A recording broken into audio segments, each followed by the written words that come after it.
Muito bem, então, hoje começando mais um podcast aqui da Beta House com uma super convidada, mais do que especial, Kelly Guzmão.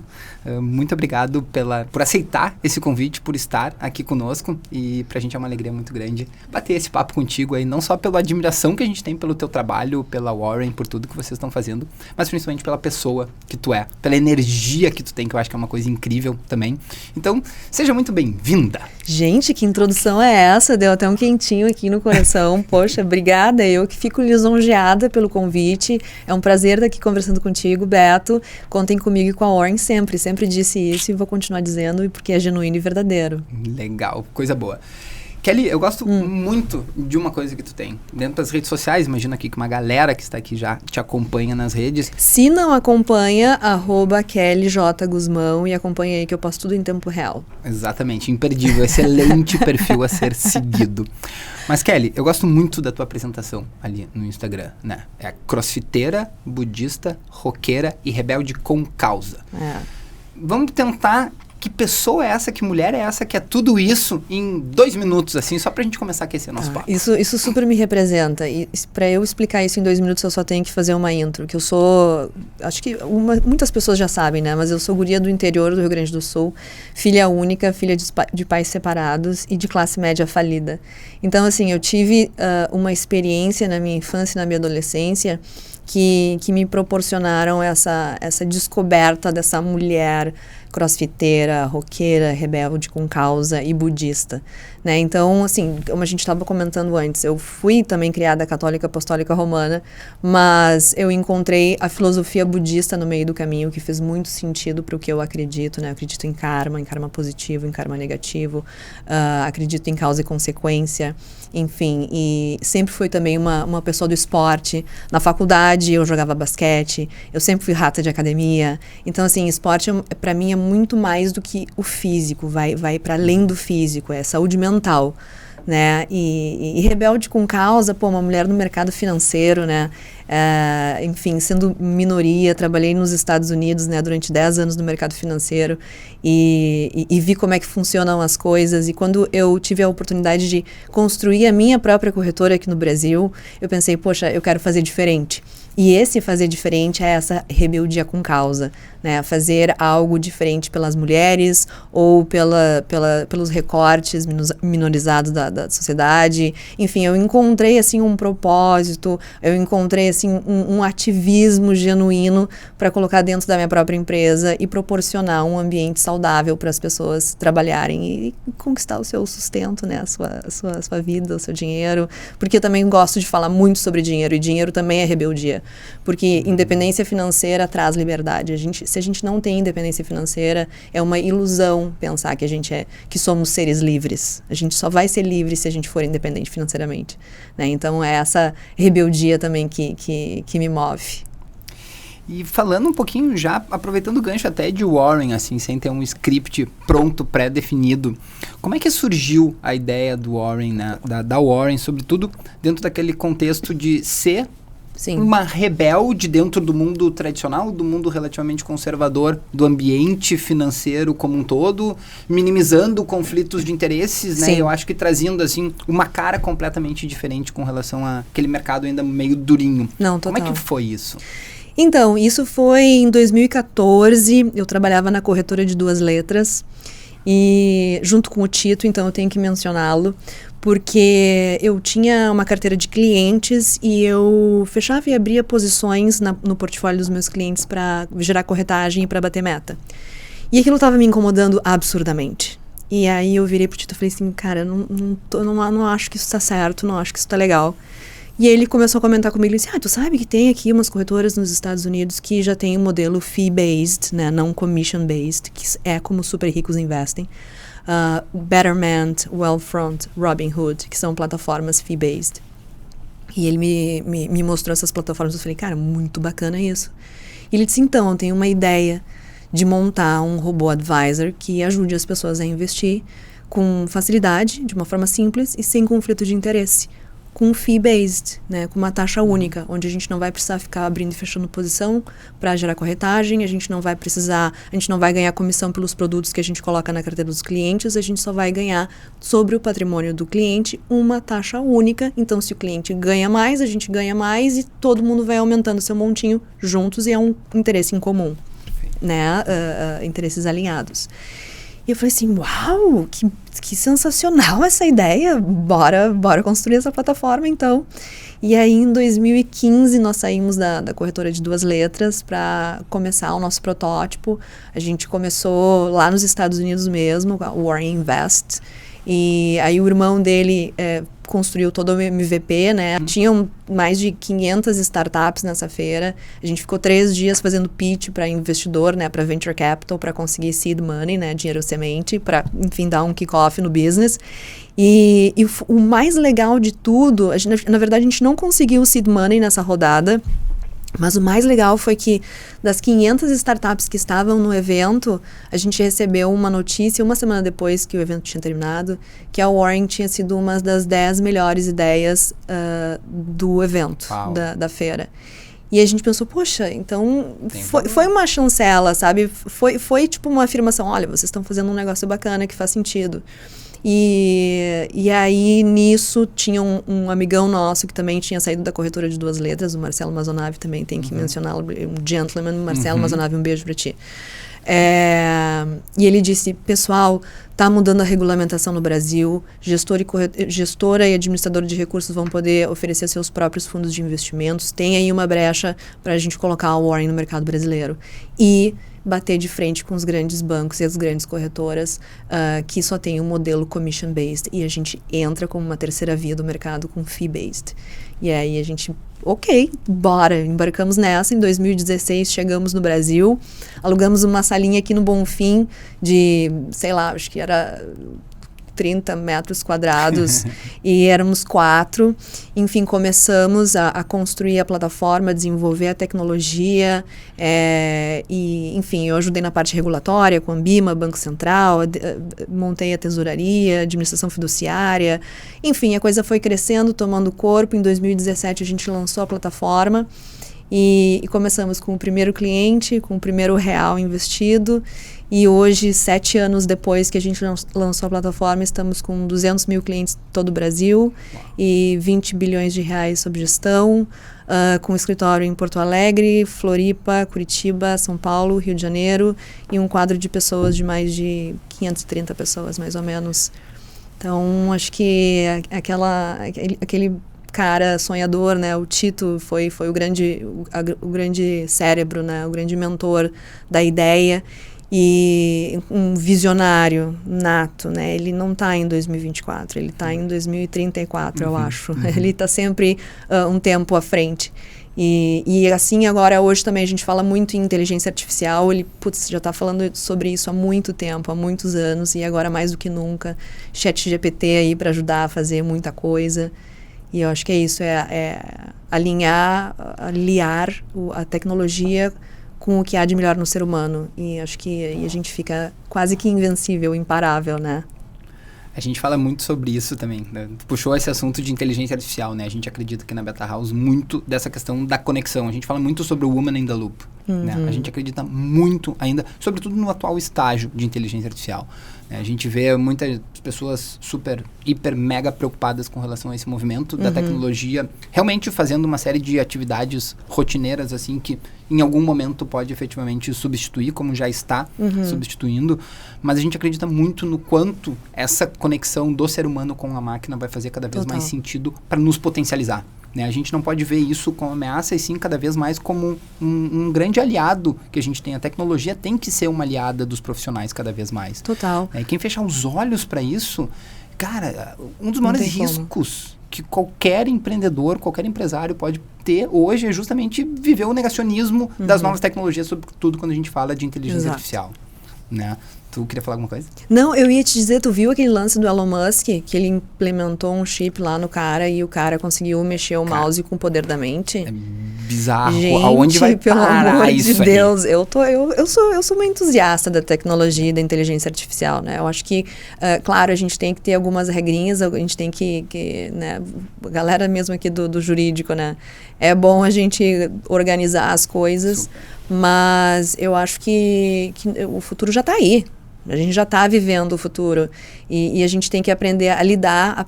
Se a gente conseguir dar o comando correto, agora a gente tem que aprender a dar o comando correto.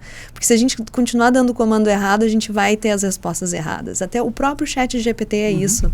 Né? Quando a gente faz uma pergunta ali, quando a gente pede uma informação, é muito melhor que o Google. Né? Então, assim, mas claro, sempre, não é que o GPT vai tirar o trabalho do desenvolvedor. Não, até porque novas profissões e novos avanços vão acontecendo e a gente vai evoluindo, as nossas tarefas, o nosso dia a dia vai evoluindo, então eu acho que vai ter sempre lugar para o homem e para a máquina.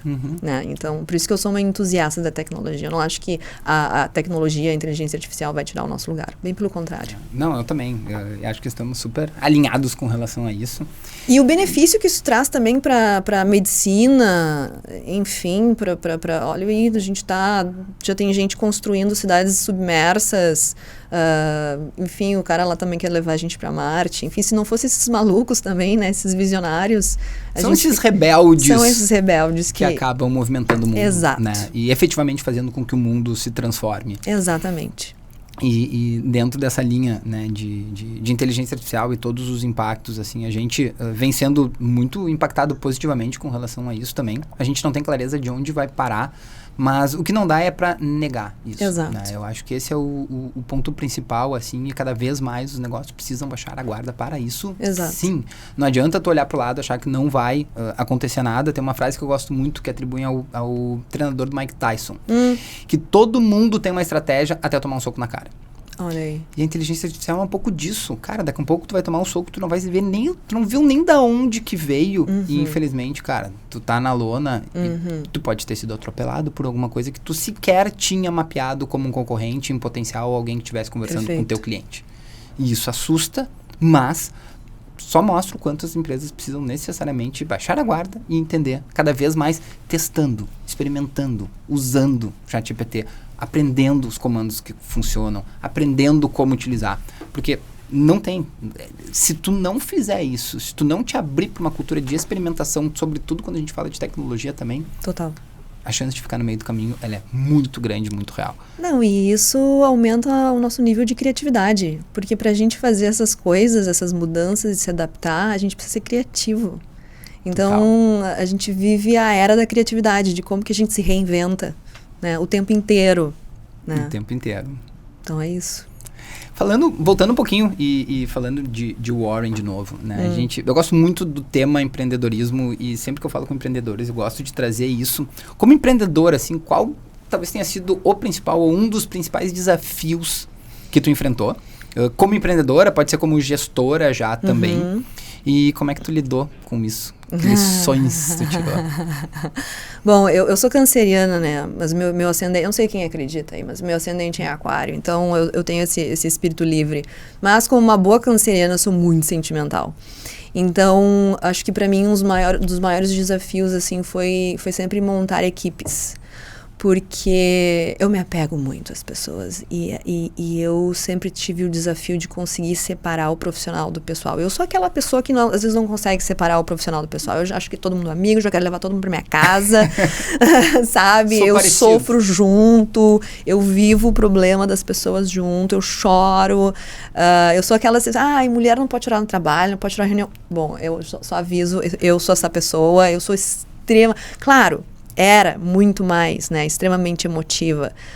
Então, acho assim que toda essa minha trajetória com as experiências que eu tive foram me moldando e me deixando um pouco mais parruda, né, mais cascuda, com mais experiência. Enfim, fui ficando cada vez mais forte, controlando cada vez mais as emoções, né, desenvolvendo cada vez mais inteligência emocional, que hoje em dia também é uma soft skill importantíssima para o empreendedorismo. né?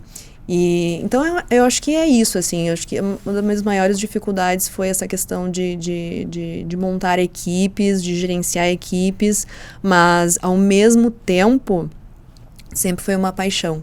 Porque quando a gente começou a Warren, o meu background todo no mercado financeiro, né? Quando a empresa começou a crescer, acho que a gente tinha mais ou menos umas 40 pessoas e a gente estava contratando, tinha que fazer o contrato de trabalho, tinha que pagar o salário, tinha que ter benefício, tinha que não sei o quê. Aí começou a ter treinamento. Eu disse, nossa, para aí que tá surgindo um negócio aqui. Aí eu fui pro meu computador, eu abri meu note e digitei no Google como montar um departamento de recursos humanos.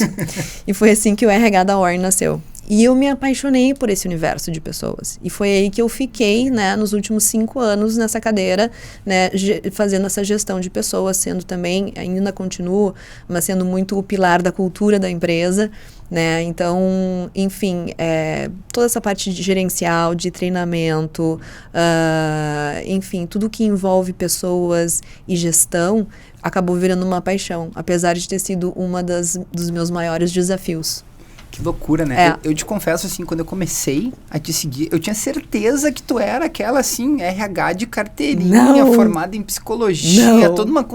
Cara, isso é muito louco, porque... Não, sou formada em ADM, de administração de empresas, e comecei a trabalhar no mercado, no mundo institucional, NDF, Non-Deliverable Forwards, tradeava contrato futuro de moeda estrangeira no Over-the-Counter, OTC Market, em Wall Street. Olha só. E aí depois eu fui para a corretora de 2 letras e montei a mesa offshore varejo, ou seja, eu ajudava brasileiros a investir a sua grana nas bolsas americanas. Sim. Kelly, tá, assim, conta um pouquinho como é que foi. Foi quando tu abriu esse Google e ali começou a trabalhar que deu essa virada de chave, o mosquitinho te picou assim. Aquilo ali deu uma virada. Sobre pessoas. Pessoas é o maior ativo das empresas. Sem pessoas a gente não faz nada, sem time a gente não faz nada, a gente não faz nada sozinho. E aí comecei a me entender também enquanto empreendedora, enquanto mulher. E aí eu olhava pro lado e digo, opa, só tem eu de mulher, ou só tem outra mulher. Então era tipo 38 homens e 2 mulheres. E aí eu comecei a pensar, aí, eu tô numa posição privilegiada, eu vou mudar essa parada. Eu vou fazer diferente. E aí eu comecei a fazer vagas afirmativas para mulheres. Aí eu pensei, deixa eu fazer um movimento onde mulheres investem a sua grana. Mulheres, sejam independentes financeiramente, sejam protagonistas das suas finanças, invistam sua grana. Aí eu pensei, mas para as mulheres, pode falar palavrão? Claro. Mas para as mulheres investirem a sua grana, elas têm que ganhar dinheiro. Daí eu pensei, então, mulheres, venham trabalhar no mercado financeiro. Esse mercado também é de vocês. E aí, quando eu me dei conta, eu disse, tô numa corretora. Eu quero fazer algo mais do que só mulheres venham trabalhar aqui ou mulheres venham investir sua grana aqui. Aí eu fui conversar com o gestor e falei, olha só, eu queria montar um fundo de investimentos onde tem empresas só com mulheres no cargo de CEO. Ele, tá bom, é um desafio, beleza, vou dar uma pesquisada. Legal. Eu disse, não, beleza, também vou pesquisar. Aí no outro dia encontrei com o gestor de novo, ele assim, então, temos um problema. Eu digo, então, também estou sabendo desse problema. São poucas as empresas listadas em bolsa que têm mulheres em cargos de CEO.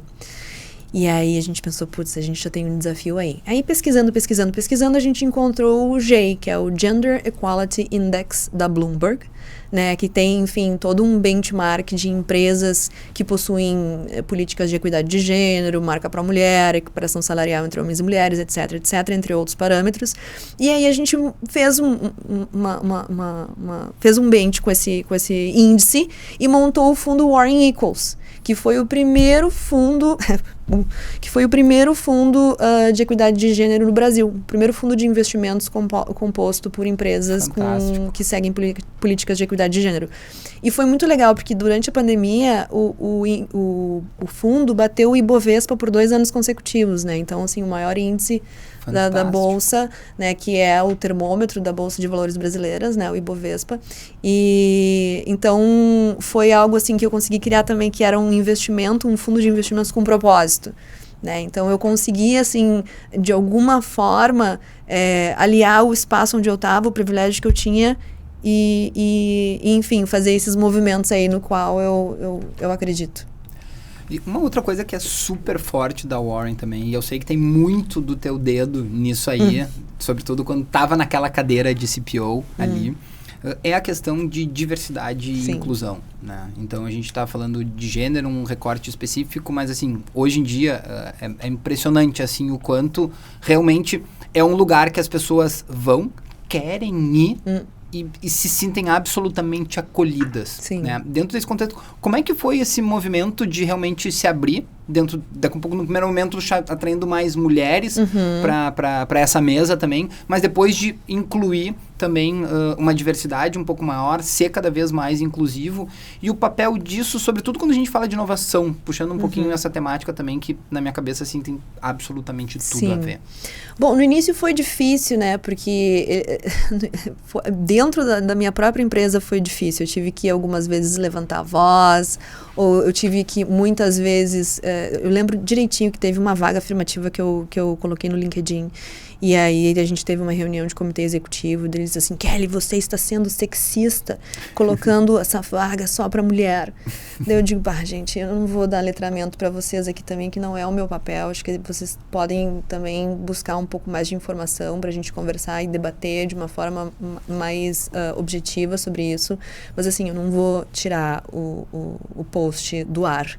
Não, tu vai entrar agora no teu LinkedIn e tu vai tirar do ar. Eu falei assim, cara, então descobre a minha senha, entra no meu LinkedIn e tira tu, porque eu não vou tirar. Então eu tava numa posição também privilegiada, quando eu ia dizer, o que tu vai fazer? Tu vai me desligar? Tu vai me demitir? E tipo, vou te enfrentar, entendeu? Então eu passei por alguns obstáculos dentro da minha própria empresa, mas eu fui vencendo e de uma forma coerente. Por quê? Porque eu sempre, como é que a gente ganha argumentos? Com dados e fatos, né? Não com achismo nem com utopia. Então eu trazia essas pessoas e eu mostrava a performance dessas pessoas, o impacto que isso gerava no time, ou qual era o resultado que essas pessoas estavam trazendo. E aí, com isso, eu fui ganhando credibilidade e respeito, quando dizendo, tá, a Kelly não é só mais uma maluca abraçadora de árvores, feminista, entendeu? Ela tem ali um pouco de razão na emoção dela. Sim, tem entrega de valor no final do dia. Entrega de valor. E sortemente, na Warren, hoje nós somos 35% de mulheres, né? O que no mercado financeiro é um número fora da curva. Muito alto em comparação às outras instituições financeiras. Dá para melhorar? Sempre dá para melhorar. Mas a gente também tem que ver pelo lado otimista e o lado bom das coisas. O Brasil é um dos países que mais tem mulheres em cargo de liderança nas empresas. Né, que saiu agora recentemente uma pesquisa, não lembro a fonte, mas depois eu posso passar para vocês colocarem, porque é bom também ter referência, porque não é a Kelly falando da cabeça dela. Então, a gente está, de alguma forma, dentro do mundo do empreendedorismo, ou dentro do mundo da diversidade de gênero, o Brasil está muito bem posicionado. Então, a gente está fazendo bastante movimentos e eles estão sendo bem efetivos, né? E as mulheres estão vindo com muita força. A gente está aí, veio para ficar, conquistar o nosso espaço. A gente ainda tem, sim, os nossos tropeços. A mulher ainda tem a questão da maternidade, que quando tem a maternidade, ela fica um pouco para trás na carreira. Então, assim, ainda muitas mulheres também têm essa dúvida, né, de ser ou não ser mãe, por questões de carreira. E se eu tenho 2 filhos, né, então eu vivi isso na pele, eu sei como é. O meu primeiro filho foi bem mais complicado, a minha segunda, tipo, quando ela nasceu eu já estava trabalhando porque eu precisava daquela minha identidade. Hoje, quando os meus filhos dizem, ai mamãe, por que tu tem que trabalhar? A mamãe precisa também, mas eu tenho que ensinar para eles que um dia eles vão gostar também, entendeu? Mostrar essa veia empreendedora, trabalhadora para as crianças. Meu Deus, eu tô falando com as mãos e tô batendo em tudo aqui, gente, desculpa. Enfim, acho que é isso. Não sei se eu respondi a tua pergunta da inteligência artificial, né, em relação à diversidade. Não, da inovação. Da inovação. O quão importante é, dentro do contexto de inovar, com mentes que pensam diferente, backgrounds diferentes, histórias de vida diferentes e tudo mais. Tu já respondeu a tua própria pergunta, porque assim, tu imagina a gente colocar todo mundo aqui na sala, só homens brancos que se formaram em administração na PUC. putz, cara, vão ser muita background parecido, estrutura familiar parecida, formação parecida, mentalidade parecida. Então, assim, se a gente realmente quer ter inovação, ser criativo e pensar diferente, não vai ser numa sala todo mundo concordando. Vai ser numa sala todo mundo se degladiando, entendeu? Todo mundo colocando a sua opinião, todo mundo colocando seus argumentos, fatos e dados e construindo algo novo juntos, né? Não tem como fazer isso com todo mundo igual. Então, a diversidade, ela vem para a inovação, ela vem para o criativo, ela vem para o empreendedorismo de uma forma avassaladora. Quero falar um pouquinho mais porque eu acredito muito nessa perspectiva também, né? Eu vim do mercado jurídico, um mercado que é absolutamente tradicional, conservador, refratário ao novo. E muitas vezes eu me pegava exatamente nesse contexto, sentado dentro de uma sala de reuniões, com paredes revestidas de madeira, com mármore no piso, literalmente, não estou nem caricaturando, de fato, esse era o contexto de onde eu estava especificamente. E realmente, cara, para fazer uma coisa diferente, para trazer algum contexto diferente, era absolutamente impossível. Sim. Por quê? Porque todas as pessoas eram dentro dessas características que tu trouxe. Perfeito. Com backgrounds iguais, com formações iguais, frequentavam os mesmos colégios, depois as mesmas universidades, depois as mesmas festas e é difícil tu trazer alguma coisa diferente. E a inovação vem justamente do conflito de ideias. Perfeito. Né? Quanto mais ideias a gente tem, melhores ideias a gente passa a potencialmente ter. Né? Eu não consigo acreditar, tem gente que adora aqueles, não, mas eu nunca tive meu momento eureka. Não existe momento eureka, é uma falácia que tem na cabeça das pessoas. É uma utopia, não existe. Uma utopia absoluta porque, cara, as melhores coisas, elas acontecem justamente do conflito, da troca, das conversas. Exato. E o quão importante é a gente ter isso dentro do contexto corporativo mais, para que de fato isso aconteça. Exato. Né? A gente tem um cliente que é muito legal, que hoje é um cliente, mas que a gente começou fazendo um trabalho até pro bono com eles, que é uma organização chamada Women in Law Mentoring, que é uma organização não governamental de empoderamento feminino dentro do setor da advocacia e que elas estão com uma pegada absurda de inclusão também. Que legal. E super legal tu te conectar com elas também. Por favor, vou adorar. Vou fazer. Segunda-feira a gente retoma, daí agora já como cliente especificamente, né? Agora a gente, enfim, vai emitir nota fiscal, que a gente fez uma parceria e agora no segundo momento a gente vai dar prosseguimento no planejamento estratégico que essa organização tem. Mas legal. É muito legal. E são movimentos como esses Sim. que de fato têm um impacto importante. Rebeldes com uma causa tão importante, tão nobre, efetivamente fazendo barulho e trazendo uma entrega de valor importante. Hoje são mais de 600 associados no Brasil inteiro do WLM. E é muito legal mesmo. Não, isso é mais legal ainda porque traz oportunidade para outras mulheres e meninas que não teriam a oportunidade. Super. Né? Da pessoas que são de classe C e D, enfim, que nunca tiveram uma oportunidade e que conseguem se inserir, né, nesse grupo, aprender com as demais que também estão ali para ajudar, para somar. Então, isso é muito bacana. Isso é fundamental hoje em dia. Fundamental. Não, a gente acredita muito nisso também e enfim, acho que é um caminho sem volta. Sim. E cada vez mais as empresas não só devem, como a gente vê que de fato estão olhando, né? E é legal, Sim. não tinha essa clareza de que o Brasil estava tão protagonista dentro desse movimento, assim. E é legal ver que, um país tão diverso como o nosso, se não fosse assim, realmente alguma coisa muito errada estava acontecendo, né? E no mercado financeiro também tem o Fin4She, né? Até vou mandar um beijo para Carol Cavenaghi, maravilhosa, CEO e fundadora da Fin4She. A Fin4She também é um movimento de mulheres no mercado financeiro, legal. Onde ela ajuda a capacitar e a dar a certificação para mulheres e meninas que querem entrar no mercado financeiro. Então, tem letramento, tem a certificação da Ambima, tem mentoria, tem cursos. E para meninas e mulheres também que vêm da periferia, classe C e D, que não teriam oportunidade, principalmente mulheres negras, né? Que nós, mulheres, já estamos atrás. Mulheres negras estão mais atrás ainda das mulheres brancas. Então, é importante a gente criar esses movimentos justamente para isso, né? Para todo mundo estar avançando junto. Legal.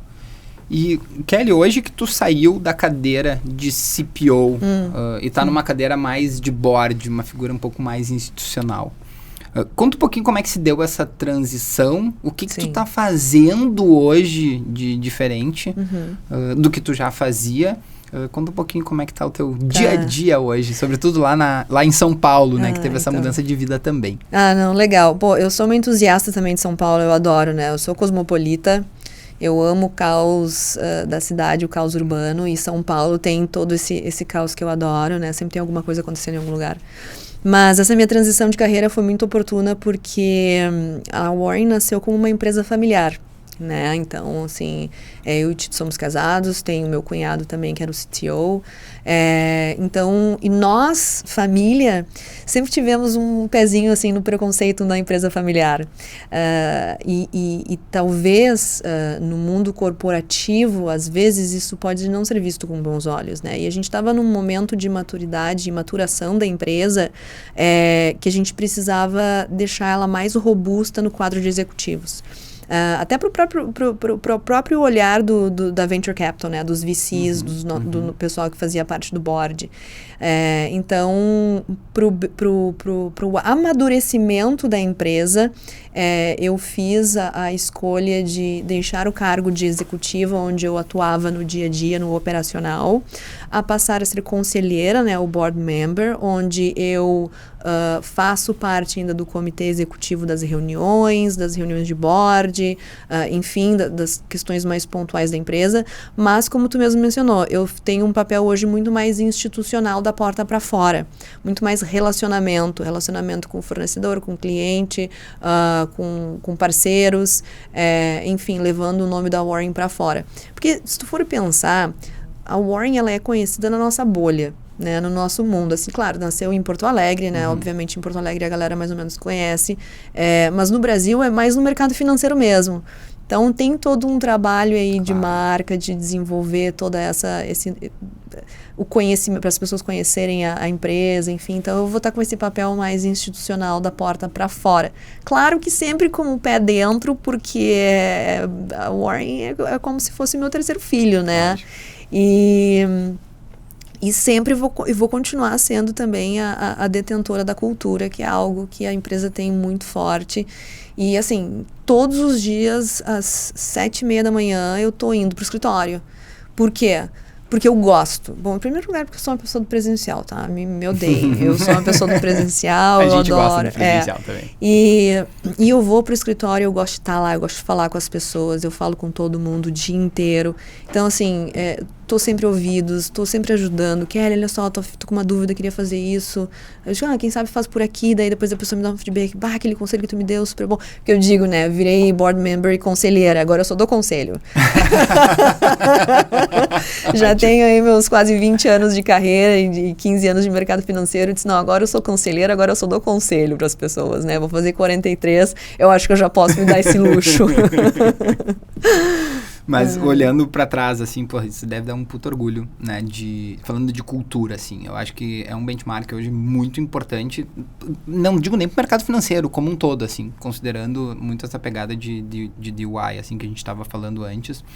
Mas falando sobre legado e orgulho, pô, de uma pessoa que tem uma carreira mega empreendedora, que teve essa vivência lá nos Estados Unidos e de repente foi para um outro lugar, não encaixou naquela realidade, resolveu empreender de uma maneira diferente. Olhando hoje para trás, sem aquela perspectiva de pensar no ligar nos pontos, né, daquele speech clássico do Steve Jobs, mas olhando para trás, do que tu mais te orgulha dentro desse caminho empreendedor que tu vem percorrendo? Puta, que loucura, né? Eu me orgulho de bastante coisa, principalmente das pessoas que eu contratei. Que eu sei que eu ajudei muita gente, eu sei que ajudei muitas famílias, isso o empreendedorismo traz, né? Da gente gerar emprego, da renda, aquecer a economia. Acho que isso é um dos legados do empreendedorismo.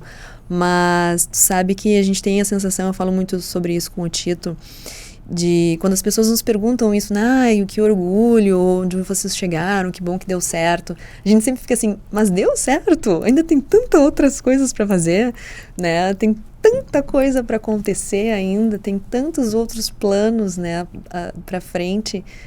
Será que já deu certo ou ainda vai dar certo? A gente ainda tem sempre, o empreendedor sempre tem essa sensação, né, de que algo mais tem que acontecer ou vai acontecer.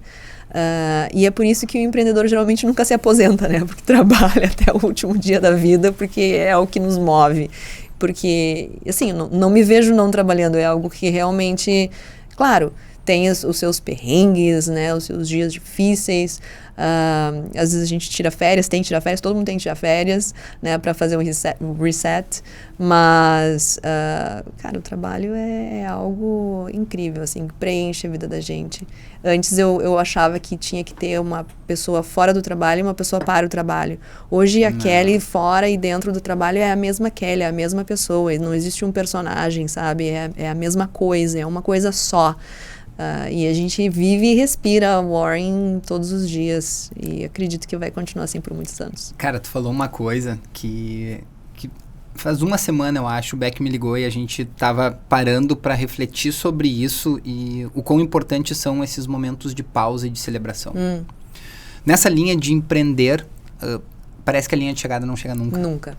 E isso gera, ou potencialmente pode gerar um nível de ansiedade que é muito ruim. Meu Deus. Cara... É minha psiquiatra que sabe, né? Meu Rivotril e meu Ancitec. Deus me livre, me tirar. Não, mas Kelly, vamos lá. Faz o recorte de agora.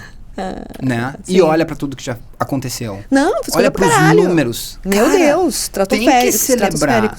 Tem que celebrar. E de vez em quando, se a gente não tem esses rituais de celebração, esses momentos que seja pegar o telefone e fazer essa ligação, sabe? De Total. cara, olha que legal onde a gente tá. Sim. Olha pra 5 anos atrás, 7 anos atrás, Nossa. aonde nós estávamos e onde a gente tá agora.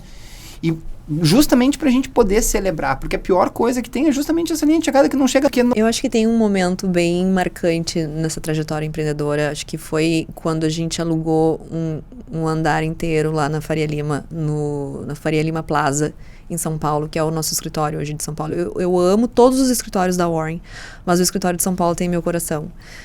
Porque eu lembro que a gente chegou, o prédio ainda estava finalizando a arquitetura, né, a construção, e a gente chegou lá no 9º andar, era um chão batido, assim, era só cimento, não tinha nada, era tudo aberto, e é um andar inteiro, é um 360, assim, gigantesco. E eu lembro da gente entrar lá para ver a sala que a gente tinha alugado, porque a gente já tinha assinado o contrato, eu já tinha visitado antes, mas a gente tinha assinado o contrato e a gente ia começar a nossa reforma para fazer o escritório da nossa cara. Eu comecei a chorar. Eu não acreditava que aquele ali seria o meu escritório, que aquele ali seria o meu lugar de trabalho. E hoje, todos os dias, quando eu chego lá, aquele elevador abre e eu vejo toda aquela estrutura, aquela infra e aquele monte de gente trabalhando ali junto comigo. Puta, cara, é indescritível. Não, eu acho que não existe uma palavra no vocabulário para descrever o sentimento que é ver e sentir tudo aquilo. É demais. Animal. Dá vontade até de chorar agora, na real. Não, mas e a gente precisa celebrar, né? Porque muitas vezes a gente vive nesse looping eterno e infindável do dia a dia, Sim. de querer mais, de querer Sim. mais, querer mais. E de vez em quando, cara, pode ser, sei lá, daqui a um pouco. Mas aí numa tu sabe o que tu viagem de faz? férias. Tu vai pro CrossFit E põe pra fora, extravasa. e bota a barra pra cima. Mas isso é uma coisa super importante, né? A gente falava antes de entrar aqui no nosso bate-papo também sobre a importância do esporte. Eu fui atleta de natação durante muitos anos. E, cara, isso é uma coisa que eu sinto falta pra cacete, porque eu tive... Enfim, primeiro eu tive filho, daí eu não consegui mais ter o nível competitivo que eu queria, e daí já se passaram 7 anos e eu não consegui voltar, daí eu tive a lesão no ombro. Mas, esta cirurgia que eu fiz, sobre a qual a gente falava ali antes, ela tá virando uma chave super importante, porque eu comecei a me dar conta de que, cara, eu preciso mais do que nunca voltar. E não voltar pra nadar 2, 3 vezes, eu preciso voltar a competir. Então eu meio que botei uma meta na minha vida de até o final deste ano, sim, participar de uma competição, voltar pra isso, porque vai ter uma representatividade pra mim absolutamente diferente de todas as competições que eu já tive até hoje. Não, e tu te inscrever para uma competição é um fator motivacional de treino gigantesco. Absurdo. Eu me cadastrei agora, como é que chama quando tu... Te inscreveu? Me inscrevi, obrigada. Eu me inscrevi para uma corrida agora lá em São Paulo e eu não sou uma grande corredora, né? Mas eu disse, não, quero correr, vou correr. E aí me inscrevi para uma corrida que vai ter só de mulheres agora, dia 17 de março em São Paulo. A gente vai correr 10 quilômetros, uma mulherada. Aí eu mobilizei todo mundo, todas as mulheres da Warren, mulheres do mercado. Eu disse, mulheres, vamos correr junto e tal. Depois a gente sai, vai tomar um espumante, nananã, porque o legal dessa bagunça é o after, Lógico, né? lógico. Mas enfim, então agora já tô treinando, tenho que treinar, então todo dia tem que correr, nem que seja 5 quilômetros. Então, assim, ter um objetivo é que faz a nossa rotina. A gente tem que ter um objetivo, não é só levantar na segunda-feira e dizer, na segunda-feira eu vou pra academia. Não vai adiantar, vai na segunda, já não vai na terça. Tem que ter um objetivo, tem que ter um treino, tem que ter uma competição, ou seja, tem que ter um target. Para tudo na vida, pra gente se motivar, tem que ter um target. É assim que a gente funciona. Não, eu gosto muito disso também e eu já sei de uma competição importante que vai ter em novembro, então eu tô focando nisso. Até lá, eu quero estar bem o suficiente para estar competitivo. Estarás. E voltar Estarás. a competir. Kelly, eu tava vendo aqui, já são 3 horas e 10 minutos. Mentira! Então o tempo Quanto tempo que a gente ficou falando, a produção? gente já tá 45, é isso? Aproximadamente. Legal. Foi fluido. Rápido, foi. Eu bati um pouco aqui no microfone e tal. O Pedrão vai ajustar. Vai isso, ajustar, vai né, passar Pedrão? absolutamente Ótimo. despercebido. Não tenho Maravilha. nenhum receio com relação a isso. Cara, a gente não falou uma coisa que eu queria antes de um fechamento, assim, depois tu faz as edições aí e foda-se os 40 minutos, a gente tem mais uns... Eu queria explorar um pouquinho do budismo. Putz, adoro esse tema. Como é que entrou na tua vida, o quanto isso é presente no dia a dia? Fala um pouquinho sobre isso, que eu gosto de... Eu acho que toda descoberta também vem de dor, né? A gente, para descobrir algo novo, a gente sempre passa por momentos difíceis, né? São momentos de provação, assim. Eu já passei por alguns na minha vida e encontrei o budismo. Eu sempre fui meio mística, tá? Desde quando eu era pequenininha, eu acendi uns incenso podrão lá em casa, lá em Uruguaiana, e ficava andando pela minha casa, assim, ó, mentalizando coisas boas, e aí eu ia, assim, nos cantinhos e achava que eu tava limpando energeticamente a minha casa, sabe? Eu fazia o meu próprio ritual. Já gostava de pedras, de quartzo verde, de ametista, enfim. Eu sempre já tive esse pé nesse lado holístico.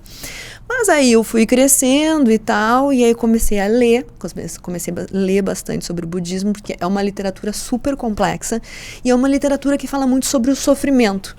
Eu sou uma pessoa tri-otimista, vai falar de sofrimento para outra pessoa. Então eu não estava entendendo bem a filosofia.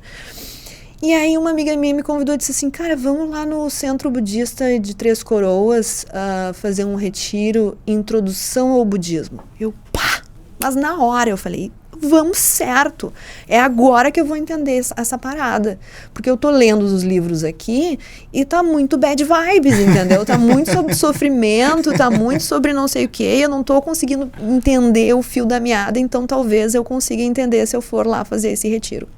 Fiz o retiro, passei o final de semana lá, dormimos lá, enfim, a Lama Sherab maravilhosa, ficou, enfim, trazendo os ensinamentos búdicos para nós, que o budismo não é uma religião, é uma filosofia, é o treinamento da mente. E aí, enfim, comecei a ler, comecei a entender mais, comecei a ir em retiros, a ouvir lá, enfim, o pessoal, né, que tem propriedade para explicar todos os conceitos que são super complexos, mas que são muito bacanas e fazem total sentido na vida moderna, se a gente aplicar esses conceitos aí de 2.500 anos atrás, se a gente aplica hoje, cara, faz total sentido. A questão do sofrimento, né, toda a causa do ser humano é o sofrimento. Por quê? A gente tem alguns venenos da mente. Tem a aversão, tem o desejo, tem os ciúmes, a inveja, né? Então, assim, esses são os venenos da mente, isso que faz a gente sofrer. Por exemplo, o apego. Eu tenho um celular, eu sou assaltada, pegam o meu celular e roubam o meu celular. Eu vou sofrer. Por quê? Porque eu tenho apego àquele material que eu gastei dinheiro para comprar. Ou a gente perde um ente querido, ou, né, um amigo, uma amiga. A gente tem apego àquela pessoa, então, claro, obviamente, a gente vai sofrer. Então, todos os sentimentos na vida têm um lado sofrência. Então, quando a gente consegue perceber isso e consegue virar a chave para o outro lado e dizer assim, não, beleza, todo mundo vai. Porque a gente não pensa na morte, por exemplo, falando sobre morte, a gente não pensa na morte como a gente deveria. A gente deveria pensar na morte no primeiro momento que tu abre o olho de manhã e dizer, olha, hoje pode ser meu último dia. E quem é que vai dizer que não? Como é que a gente vai saber? A gente simplesmente supõe que vai morrer com 80 anos. Mas se a gente pensasse na primeira hora da manhã que esse dia pode ser o nosso último dia, me diz se tu vai ser um cuzão esse dia. Não. Me diz se tu vai ser um cara mal-humorado esse dia. Pô, tu vai viver esse dia como se fosse o teu último, então tu vai querer ser uma pessoa legal, tu vai querer fazer bem para as pessoas. Então, assim, o budismo é muito sobre esse comportamento compassivo com o outro. Então, assim, enquanto eu sei que tudo é sofrimento, então se alguém é agressivo comigo, em vez de eu ficar braba ou irada, eu vou dizer, putz, essa pessoa está em sofrimento, não é comigo, é com ela. E aí isso desencadeia outras coisas que tu vai aplicando no teu dia a dia que abre a mente. Então é muito bacana isso na vida moderna, né? A gente poder aplicar, assim, essas práticas budistas no dia a dia. Mas, enfim, um pouquinho, assim, do que eu acredito. Não, muito bom. É bem impactante mesmo ouvir sobre isso e desperta a curiosidade de ir atrás pô, e aqui do lado, né? Aqui do Três lado, Coroas, pô, é lindo, viu? Eu já fui lá. Não, fui, só que eu fui meio turístico, assim, sabe? Sim. Aquela coisa, tá descendo de Gramado. Entra no site, dá uma olhada nos retiros. Sempre tem introdução ao budismo. Tem alguns mais avançados, que daí eu não recomendo. Dependendo também se falar lá e se quiser fazer alguns mais avançados. Legal.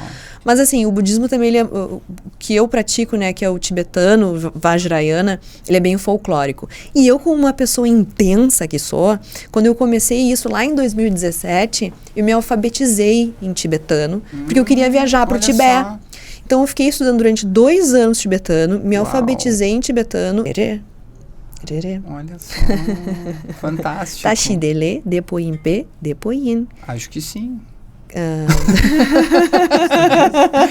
Fantástico, Kelly.